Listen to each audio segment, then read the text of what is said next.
Halo Bapak Ibu Guru, perkenalkan nama saya Gaspar Ervanis Nama. Pada kesempatan kali ini saya akan mengerjakan aksi nyata saya pada topik yang pertama, modul yang pertama dan kedua. Oke, kita mulai dari modul yang pertama tentang makna kurikulum dalam pendidikan. Apa itu kurikulum?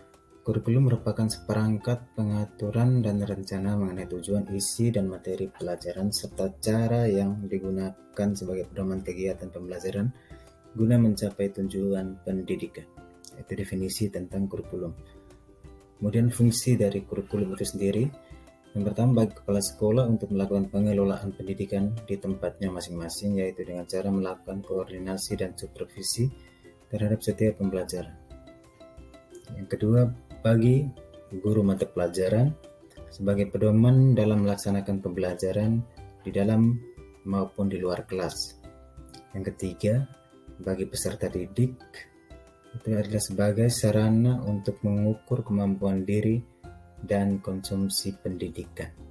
Yang keempat, bagi orang tua sebagai gambaran bagaimana anaknya belajar dan apa saja yang didapatkan anaknya selama di sekolah.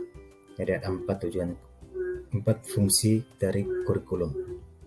Yang berikut, mengapa kurikulum perlu dirubah?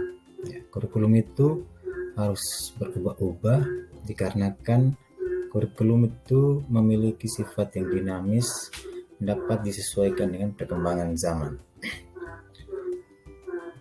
Mengapa kurikulum perlu diadaptasi?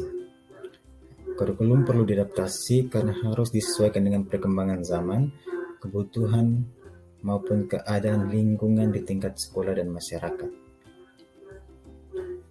Poin yang ke-B, kurikulum dalam pembelajaran. Komponen operasional satuan pendidikan. Yang pertama, karakteristik satuan pendidikan. Yang kedua, visi misi dan tujuan. Yang ketiga, perencanaan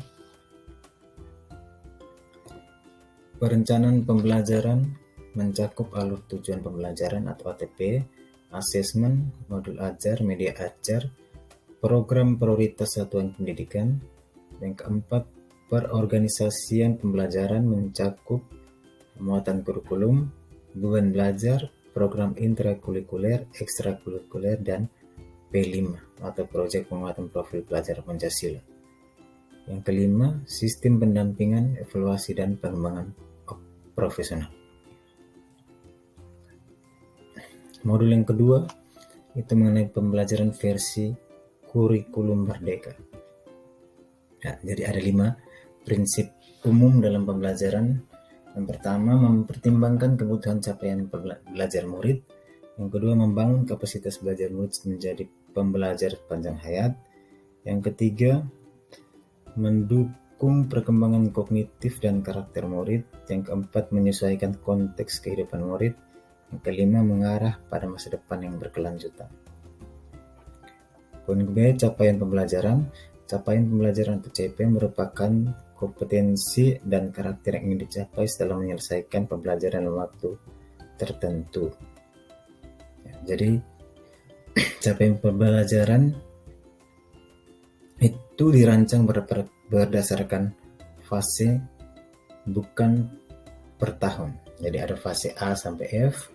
Fase A itu dari kelas 1 sampai kelas 2. Fase B dari kelas 3 sampai kelas 4, fase C dari kelas 5 sampai kelas 6, fase D kelas 7 sampai kelas 9, fase E itu kelas 10, fase F di kelas 11 sampai kelas 12.